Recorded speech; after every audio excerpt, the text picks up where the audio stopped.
Hello, I'm Karin Klein. I'm a partner at Bloomberg Beta.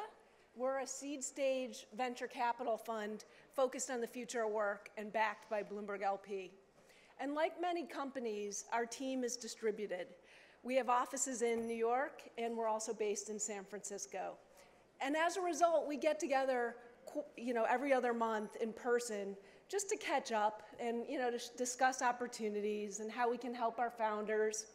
And it's a wonderful gathering. But somehow the name of our meeting got labeled a team attack. And it just didn't sit well that such a productive and creative meeting had the moniker attack. At the core, it just felt strange. Who wants to participate in an attack? I realized these words created a facade of strength and not real power. Well, we talked about it, and we changed the language of our meeting to team rally. And I know it seems like a small change, but it had a real impact. It seemed like words flowed more freely, and the conversation just was a lot more positive. And we certainly had always looked forward to getting together, but when we look at the meeting outline, I think everyone was a lot more optimistic about where it was going. So this encouraged me to think a little bit more about the power of words and the impact that they have. When I first joined a company with over 25 people, a dear friend sat down with me and he offered some sage advice about navigating big companies. He described it as going into a battlefield. You have your alliances and your allies, and then there are insurgents and counterstrikes. The language surrounded us, whether it be planning an attack or eliminating the competition, capturing the market, gathering the troops, obtaining intel, and setting up a war room. I mean, even fun things like going on a retreat to brainstorm about ideas gets labeled as a war term, like a retreat. And the saddest part is when somebody's being let go. "You're fired" has become a typical part of our lexicon today. While he was talking, I suddenly felt like we were all Mel Gibsons with the blue Maybelline mascara and eyeshadow all over our faces. It felt like entering a bigger company was like going to war. It just didn't sit right.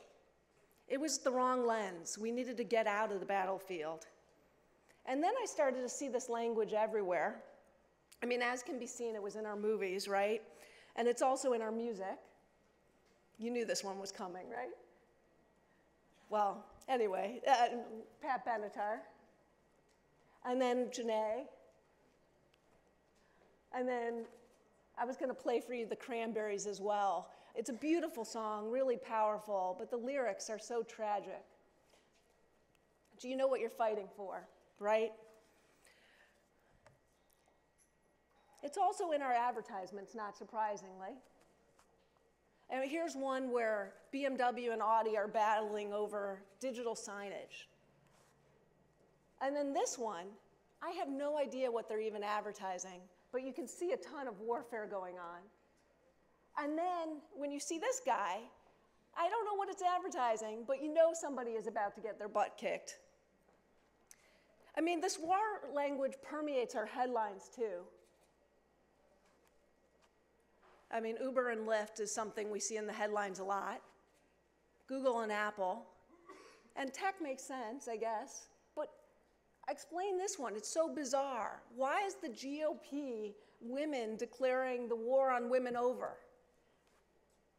And then here's one where Obama's waging a war on religion. And so maybe politics and tech, I mean, we know those have intense rivalries. But does it make sense for there to be a war on cheap canned goods? Or movies? Or my personal favorite, ending the war on fat? War language divides us. It creates an us versus a them mentality. And what I love about this room is that we're collaborative. DLD is a warm community growing from the spirit of the founder. This team is amazing. And they've created such a warm and welcoming environment. Isn't this the type of environment where we want to work and be inspired? Who wants to work with this guy? I mean, competition can really be beautiful. It's not war. Competition is not destructive. War is. And as Scott mentioned, I love Nike. Competition can actually, help us better our game. Compete against complacency. Compete against your own high bar. Be the best you. Just do it. I ask, are we using language that conjures war? Is there a way to think about increasing the pie instead of focusing on market share gains? I invite each of us to notice over the next 10 days the language we use and see how it shapes your culture and your vision, one thoughtful word at a time. Thank you.